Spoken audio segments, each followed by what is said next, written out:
Okay, so a big topic that I hear from many of my patients, and you might be one of them, is medication getting into the cell, medication intolerance. So many of you will say, I don't think my medication's working anymore, or maybe this medication isn't right for me. I don't feel like it's doing what it used to do. I don't feel like it's getting into the cell. And some patients will actually use that terminology, maybe because they read it or heard it somewhere, but it's an important topic that we go over because sometimes it's not your medication. Sometimes it is, and we're going to talk about that. Sometimes it's not. So this is going to be a game changer for you, and you can probably hear the excitement in my voice. The latest introduction, the latest member of the family to the Fixxr line is Metabolism Fixxr. And this, oh my God, I formulated this just for all my people out there that need to lose weight, that need help in the weight loss department, that can't lose weight no matter what they do, that feel like they have a slow metabolism, and that might be thinking of trying all those peptides out there, you know, the Beverly Hills soccer mom drug of choice for weight loss peptides. Or even if you're on them already and you're like, man, these are really expensive and I'm still not losing weight, add in Metabolism Fixxr. Here's what I did. I took the power of T2, which increases your basal metabolic rate while you are sitting there watching Netflix. You're burning fat while you're watching Netflix. I combined it with a very unique patented ingredient called Suppressa. Suppressa has multiple clinical trials backing its efficacy in reducing your appetite, decreasing snacking, and providing way more control over your food intake. It is amazing. We also see improved emotional well-being, just decreased food cravings all around, reduced hunger, and weight management. Add on top of that, we have green tea extract, we have purple forest purple tea extract, both of which affect the metabolism in a very positive way without the jitters of normal fat burning supplements out there from the 1980s and 90s, right? The ones that made you feel like you're having a heart attack. You will not have that in any of my supplements, Thyroid Fixxr or Metabolism Fixxr. But Metabolism Fixxr, ooh, yeah, we kicked it up a notch. It is in powder form, so you can drink it through your day. It's going to flavor your water. We got orange crush and refreshing citrus. I love them both. It is going to keep you under control all day long. So you throw a couple scoops in your water bottle in the morning, throw a scoop or two in your water bottle throughout the day. You will have fat burning and appetite control the entire day for what? An eighth of a price of the peptides? Oh my God, you can't go wrong. So grab some Metabolism Fixxr today. Please let me know how you do on it. I am super excited for you. Super excited.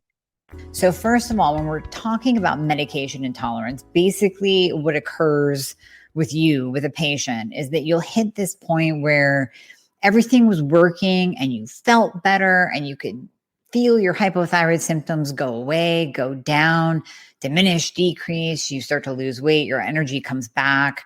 Your brain starts functioning like it used to. And then all of a sudden things start to shift. So you feel a little bit of that brain fog come back. You feel a couple pounds come on. You're starting to feel poofy. Your clothes are fitting tighter. You can't get through your day. And this is ongoing. This isn't just 1 or 2 days because we all have 1 or 2 bad days. This is every single day and it gets consistent.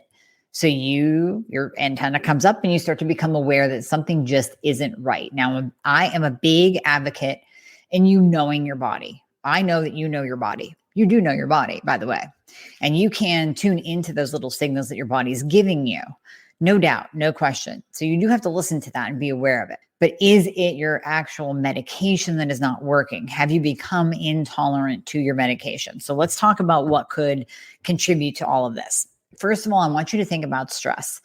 And we've talked about this in past episodes. We've talked about this one-on-one if you're my patient. Stress plays a huge role because stress will do many, many things to the body. It will cause inflammation. It will cause a rise in cortisol levels.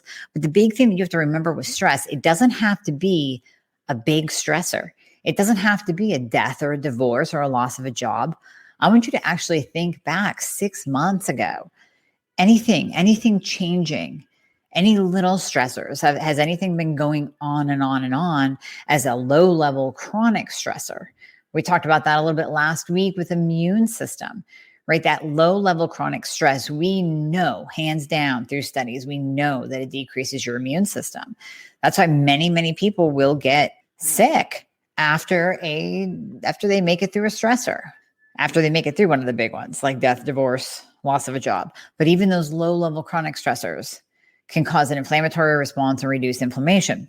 These can also change the way that your body functions and the way that your thyroid medication is going to work or not. So sometimes in those times of stress or after chronic low level stress, we find that a patient actually needs an increase in their medication. So it's not that you became intolerant to your medication. You're not pulling.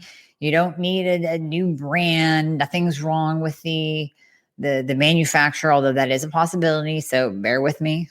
Don't go there yet. Bear with me. But it literally is that chronic low level stress that has made you intolerant to your medication because it actually pushed you into a hypo state. You might need an increased dose, and you might need to actually address the stress. You might need to do things like deep breathing and meditation and yoga and all those things to chill out, to actually lower your cortisol levels, which is another factor. So we also know that cortisol increases in response to stress. So when someone has that ongoing stress, ongoing, they're riding usually a high cortisol level. Now, that's not always the case. And in fact, I just talked to a patient today. I said, in my 24 years of doing this, I've really only seen 2 or 3 cases of chronically low or chronically elevated cortisol. Now, not everybody gets a 4-point salivary cortisol panel done, so it's kind of hard to apply that to every single patient. But of those who have had it done, it's very, very rare that we see complete adrenal exhaustion or blowout, but the adrenals do get affected and our cortisol response does become altered. So those high spikes in cortisol, even a couple big spikes through the day because of stress or because of anxiety that you're experiencing, that can be enough to interfere with T4 to T3 conversion of your thyroid medication. So essentially you could become intolerant to your medication or to your dose because you're not even converting properly because of that high cortisol. Other things to think about that could be coming into play. And I just want you to think about this when you think that your medication isn't working anymore. Are you in a different house? Did you move? And not just the move as a stressor, but your surroundings. Is there a carpet in your house? Carpet releases different chemicals and toxins that maybe you're actually burdening your allostatic load, your toxic load. Maybe your liver isn't processing those chemicals properly, so you have detoxification issues. New furniture. Did you just get new furniture? What about a new pet? Is your pet always all of a sudden sleeping in your bed? There's so many different variables that can affect us. We have to almost go through our own mental checklist because these are things that you probably didn't even think about until I just said it, right? You didn't even think that you just replaced your carpet and got new carpet instead of hardwood. You didn't think about the fact that you just moved, albeit a great move. Brand new house, you're super happy. It wasn't stressful at all. You hired some movers. It's still a move and it's still stress. It's still a new environment. Sometimes we need to go even deeper into your house and check for mold toxicity. So sometimes it actually takes testing the house for mold. I know there's professionals that do that. Please don't ask me how. You got to look that up. But there are professionals that will come in and test your house for mold. The house that we moved into used to have mold. The previous owners totally eradicated it, but easily older houses, 70s, well, really, 80s and 90s at this point, or older, have a potential for mold. If you are in an area that floods a lot, you have the potential for mold. Actually, in one of my new houses years ago, black mold in the garage. It was brand new construction. And there's black mold growing in the inside of the finished drywalled garage, growing on the drywall. So sometimes that alone can interfere with your health. And mold toxicity is a total other podcast in and of itself. We'll talk about that later. So just remember that the stress alone can affect thyroid function, your cortisol response, T4 to T3 conversion, as well as the inflammatory response. So we know that stress will cause inflammation. It will cause immune system dysfunction. It will cause an autoimmune flare. So if you are a person with Hashimoto's and you get that autoimmune flare, you're literally getting your thyroid beat up on a daily basis. It's getting beat up. So of course you're going to experience more hypo symptoms when you're in that constant autoimmune flare. So if you are being exposed to toxins, if you are under stress, whether it be physical and mental, you could have that autoimmune flare. And then your thyroid gets beat up, downregulates, stops working right. If you got beat up on a daily basis, you wouldn't work right either. You would not be productive at all. You would feel a little bit tired and you probably wouldn't want to do your job. You want to go to bed. So that's what your thyroid's doing. It's just saying enough, enough, enough, enough. I'm tired. I'm tired of getting beat up. If you think I'm going to run your metabolism, you're wrong. If you think I'm going to grow your hair, you're wrong. If you think I'm going to give you energy, think again. So that's one aspect of the stress response, creating inflammation, regulating the immune system, and creating that autoimmune flare.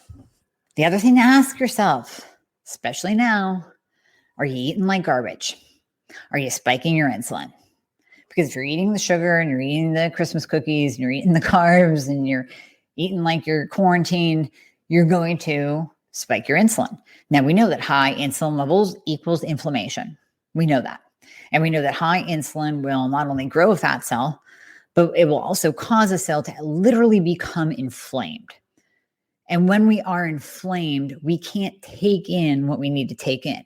So that cell can no longer take up the T3. So oftentimes what we will see, and my thyroid patients listen up, you will see optimal levels on your labs of all thyroid hormones. Your TSH could be below a 2. Your free T4 could be above a 1.5. Your free T3 could be 3.5 or above. It could even be hanging out at like a 5 or a 6. Just saw this with a patient today. Everything looked perfect.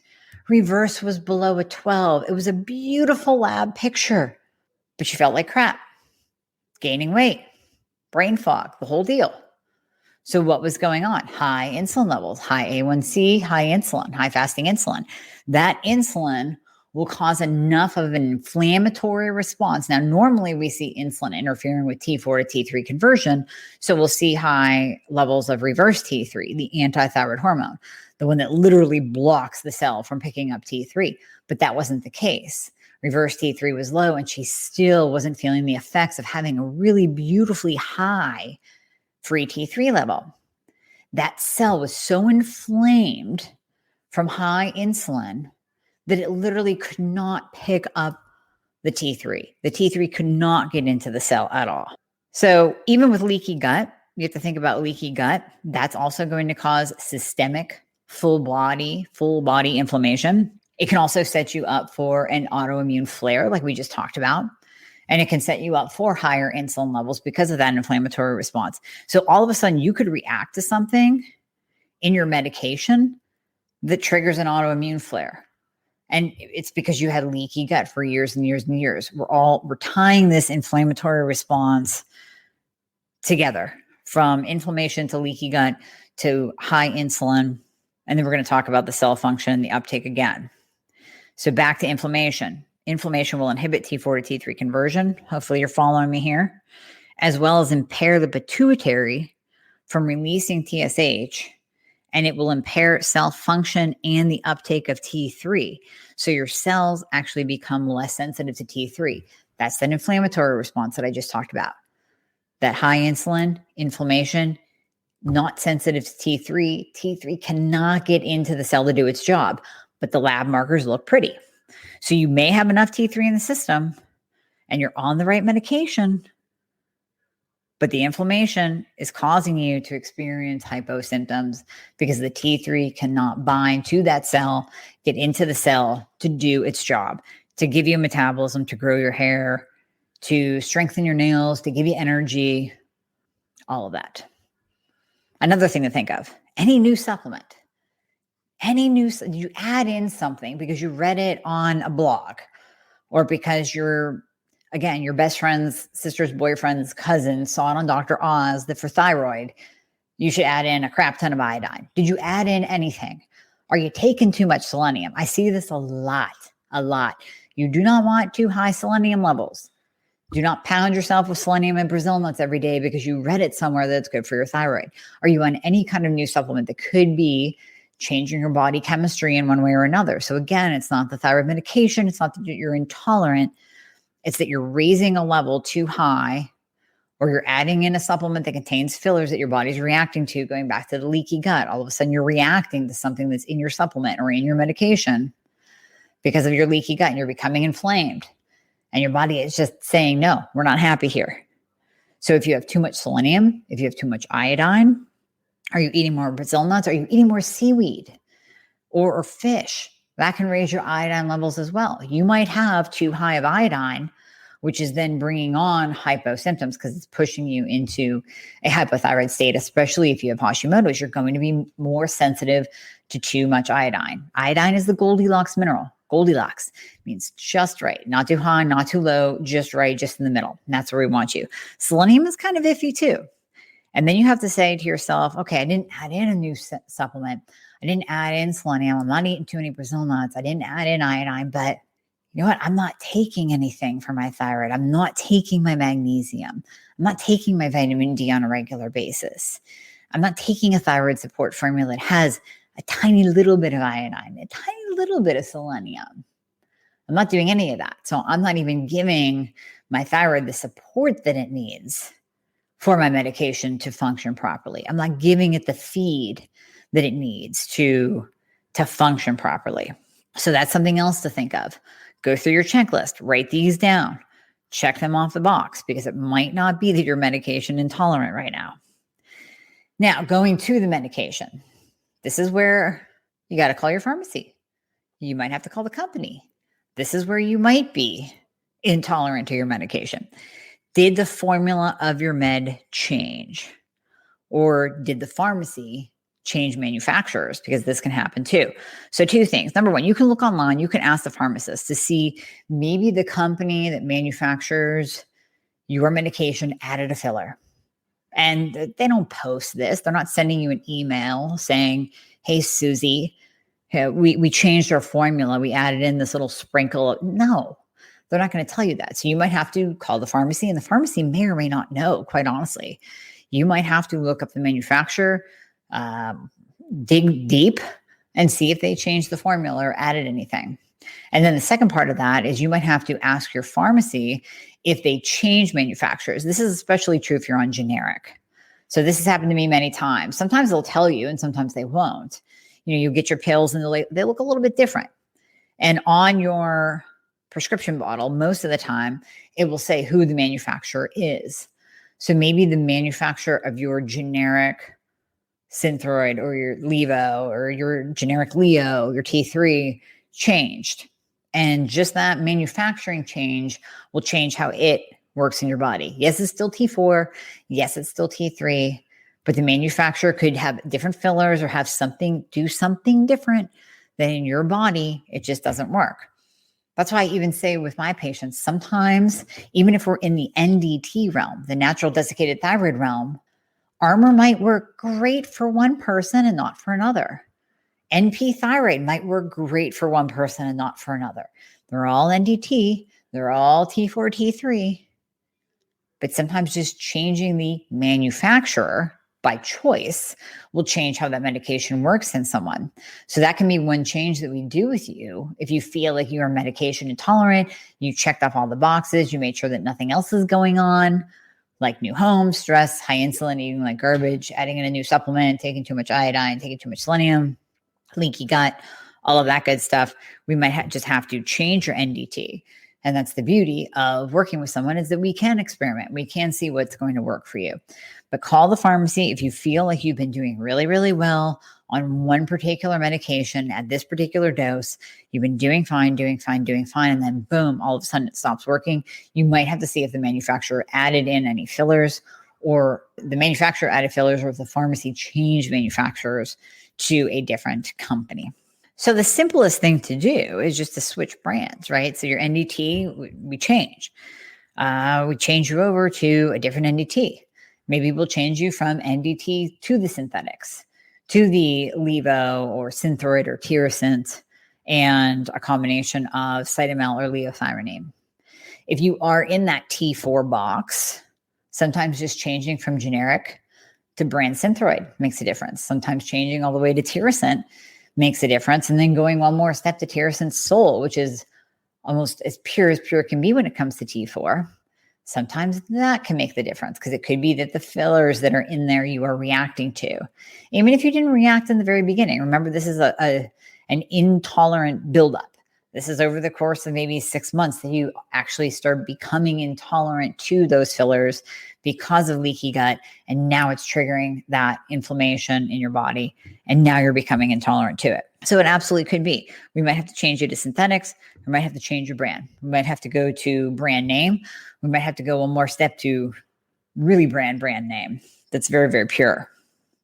And it's not always the gluten. So don't be quick to think, well, I checked and there's no gluten in this one. It's not always the gluten. Sometimes it's the cellulose. Sometimes it's the corn. Sometimes they use corn in the filler. There are a variety of different fillers that can be used in medication that you as an individual might be intolerant to. So don't just look to see if it's gluten and then call it a day and say, well, there's no way I'm intolerant to this. Okay, we talked about your cell actually becoming insensitive, less sensitive to the T3, that you might have enough T3 in your system. Your labs look great. We can talk about the dose, right? So let's look at your labs. They might look great. They might be optimal. So when I say optimal, and I'm looking at that free T3, right? I always say 3.5 or above. I always say in the upper quadrant or 3.5 or above, depending on the lab that you're looking at. What if you do better just slightly above range? What if that's your optimal? I know it's mine, and I know it is for a couple of patients. So what if your optimal is slightly above that free T3 range? Then that would mean if you are at optimal, at that bottom level, at that 3.5, you're not going to feel your best. You're going to feel hypo symptoms because you're not quite there yet. So it could be that it's not that you're pooling. It's not that you're medication intolerant. It could mean that you just need a higher dose of one, the other, both, whatever it is that you're on, just to get that T3 back into optimal range. Now, you all know that we don't diagnose based on TSH alone. So you can't go by the TSH just because that's low. I don't care if it's non-existent. If it's 0.0001, I don't care. You have to look at that free T3. We have to pair that up with your symptoms because you're a human being with symptoms and feelings. And you know your body, like we said in the beginning. So is that free T3 at your optimal? Again, it might not be that you're intolerant to your medication. It might just be that we're not quite there yet. And it's going to take time. So the last thing I'll say about medication intolerance, well, two last things. Number one, work with a qualified practitioner that actually knows the thyroid. So I've said this before, and I will say it again. I highly respect functional medicine and integrative practitioners. We look to get to the root cause of the problem. But I will fully admit where I am not an expert. So if you call me and you want to discuss childhood disorders, that's not my area of expertise. I do not do pediatrics very much. I mean, the occasional pediatric hypothyroid patient, yeah, absolutely. I will refer you to a colleague of mine that specializes in that. So when you are choosing a functional medicine practitioner, you must make sure that they actually specialize in the thyroid, or they will not know any of this. They might actually tell you that you're intolerant to your medication, or they're going to make some wacky changes or drop your dose based on your TSH, and you're going to end up even more hypo than you were before. So number one, work with a qualified practitioner. Number two, be patient. Be patient. So when you are making these changes, remember your body changes all the time. When you are making these changes, you have to be patient and let things adjust and move, especially if we are increasing your medication. It's one thing if you're on the same med, the same dose, and you've been on it for bazillions of years and it's been working, and then all of a sudden it's not. Totally different if we are working together to increase your medication dose. So maybe we're increasing T3 and we're doing it very slowly. And you say to me, oh my gosh, wait, I went up by 5 micrograms and I broke out in hives and my heart rate's increased and I feel anxious and I'm not sleeping. That's not an intolerance to the medication. That just tells us we have to go a little bit slower with you. So we might have to back off. We might have to go down to 2.5. Refer back to my podcast where I talk about compounded T3. So if you are very, very, very sensitive and you can't even tolerate 2.5 of T3, maybe we do have to use compounded in a slow release form for you to be able to tolerate it. And then we have to look at all the other things like your adrenal function and all that. Bottom line, be patient. Be patient as we're making these changes. Be patient as we're increasing your medication. Know the difference between you became all of a sudden intolerant to something that's been working for years and you're intolerant to the little changes that we're making in the dose. So definite distinction there. Wanted to clarify that. This one is one that I get all the time. I said it in the beginning. Many patients will become frustrated, hit a brick wall, think that they have become intolerant to the medication, and they want to make this radical change because they want to see change yesterday. And they certainly don't want to go back to how they were. And I understand that. I understand that fear of reverting back to when you were hypo. And if you are hypo, believe me, when you get your life back, you don't ever want to go back. You don't want to feel that way again. So I understand that. I understand being on your toes and being cognizant and being panicky to a point of what's going on? What's happening with my body? However, we have to do our due diligence, look at all the checklists that I gave you today to really figure out is that you became intolerant to your medication, and you might have. Got to call the pharmacy, manufacturer, fillers, check those. And it also might be that there's something else going on that we need to address. So this is a good one to share. That people need this, especially if you know thyroid patients. They need this. They need to hear this. So please share this with your friends and family and colleagues, and it will be much appreciated. Thank you so much for listening to the Thyroid Fix podcast. As always, please share this with anyone that you know that needs this information. And I guarantee you there's a lot of people out there and in your life who do. And if you would please take a moment to write a review on Apple Podcasts, that would be much appreciated. I read all of them. Also, please remember that anything that you hear on this podcast is not intended to diagnose or treat. So you always want to check with your doctor about any advice given that you hear on this podcast. And if you would like to book a discovery call, a free discovery call to go over everything that's going on with you and to go over how I can help you, please go to my website at amiehornaman.com. The link is always in the show notes. And click on book a call. Choose a time and a day that's right for you. And we will see how we can help you. Thanks for listening.